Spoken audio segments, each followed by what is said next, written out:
Hello everyone! Welcome sa ating digital virtual tour. My name is Christine M. Alarcon and I will be your digital virtual tour guide. And today, ipapasyal namin kayo sa isang makabuluhang paglalakbay sa probinsya ng Nueva Ecija o ang Rice Granary of the Philippines.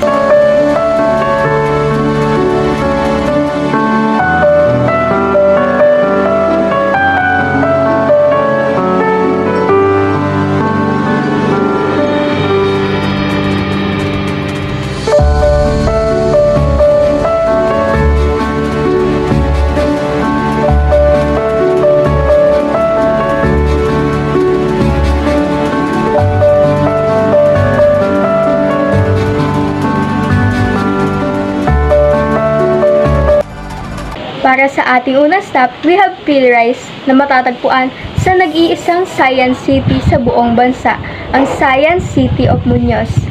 Dito ginagawa ang mga bagong teknolohiya sa pagtatanim ng palay. Dito rin natin makikita ang nag-iisang Rice Science Museum at iba pang mga interactive exhibits tungkol sa sustainable farming.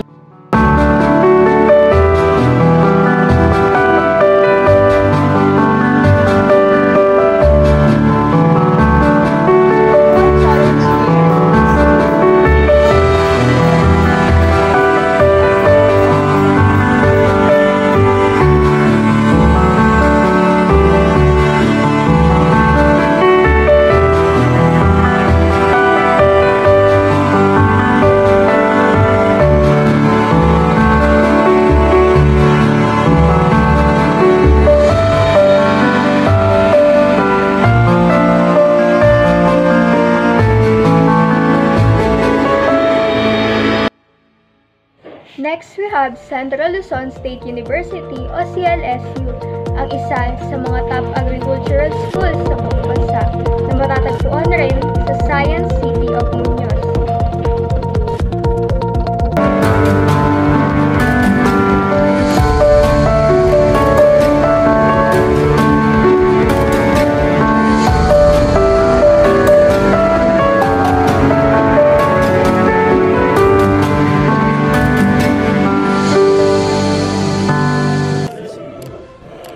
We have Minalungaw National Park na matatagpuan sa General Triana, Nueva Ecija.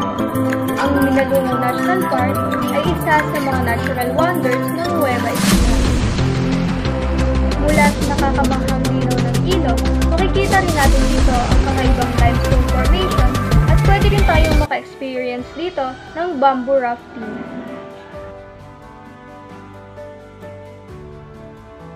We also have Camp Pangatian Shrine, isang makasaysayang landmark sa lugar ng Cabanatuan City na nagbibigay pugay sa mga bayani ng World War II.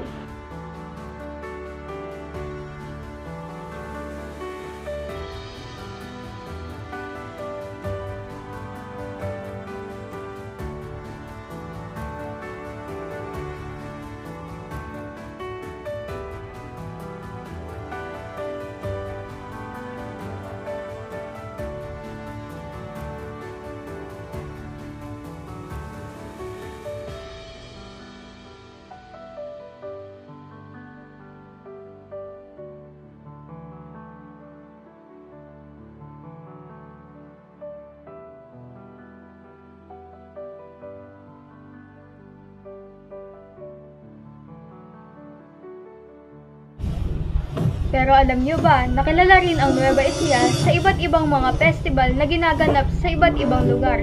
Ilan lamang rito ang Taong Putik Festival, Hugas Kalawang Festival, Sibuyas Festival, at marami pang iba. Ang mga festival na ito sa Nueva Ecija ay nagpapakita ng makulay na tradisyon at kultura ng probinsya. At dito nagtatapos ang ating digital virtual tour sa probinsya ng Nueva Ecija. Muli, ako si Christine M. Alarcon, ang inyong digital virtual tour guide.